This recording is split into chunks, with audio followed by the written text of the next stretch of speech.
We're now going to look at our drafting settings in AutoCAD Electrical. As per previous exercises, our drafting settings are down here on the status bar. You can see there as I move along, it's hovering over each button. The buttons are set to display the words on each button rather than the icon setting. Just makes life that little bit easier for training purposes. When I tell you to click on the Infer button, you can find it nice and quickly. Going to work from left to right, so I'm going to select Infer there and click on it. You'll see that Infer Constraints is now on. I'm also going to switch on Polar to allow me to draw an exact vertical line. We'll look at Polar later, so don't worry, I'll explain how it works later on.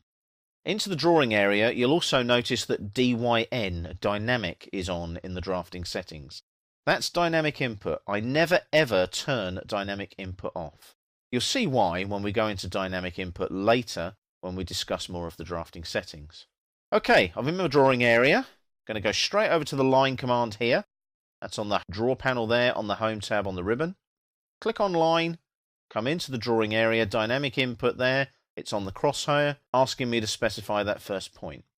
So what I'm going to do is click up here, and the polar tracking kicks in with that green dashed line, and it tells me that I'm exactly at an angle of 90 degrees. Can you see that?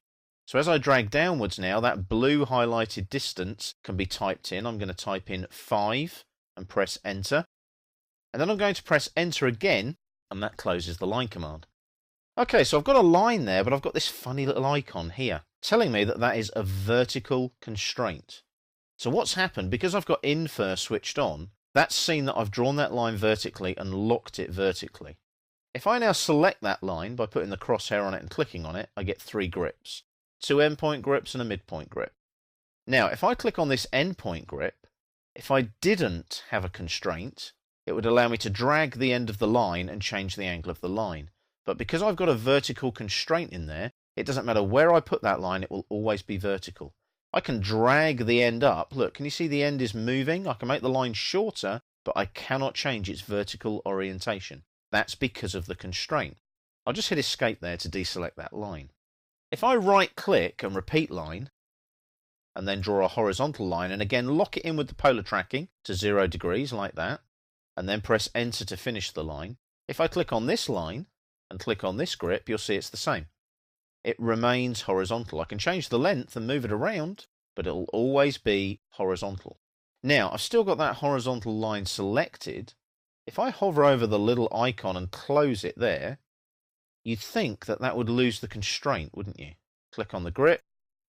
No. All that does is it hides the constraint bar for that particular line. So there's still a constraint on there. You can see when I hover over it, you get that funny little blue symbol there saying that it's constrained. So these constraints are very useful if you want your circuitry, let's say your wiring, to remain horizontal or vertical. To actually delete a constraint, you need to click on it. There it is again. Right click and delete the constraint like that. Now it has gone, and when I click on the grip, you'll see I can change the angle of the line because it's not constrained anymore. So let's just repeat that one more time. I'll just hit escape to deselect that line. If I click on this line here, and with the constraint in place, click on a grip, it'll always be vertical. I'll hit escape there. If I hover over it there and click on the cross, that hides the constraint bar. If I click on the line again though, the constraint bar comes back. If I right click on the constraint bar and delete on the shortcut menu, that then removes the constraint and it becomes a normal line again. So those constraints are very useful if you want to infer constraints and make sure that your lines perform the same way all the time, regardless of what you do edit-wise with the grips. Great for vertical and horizontal circuitry in AutoCAD Electrical.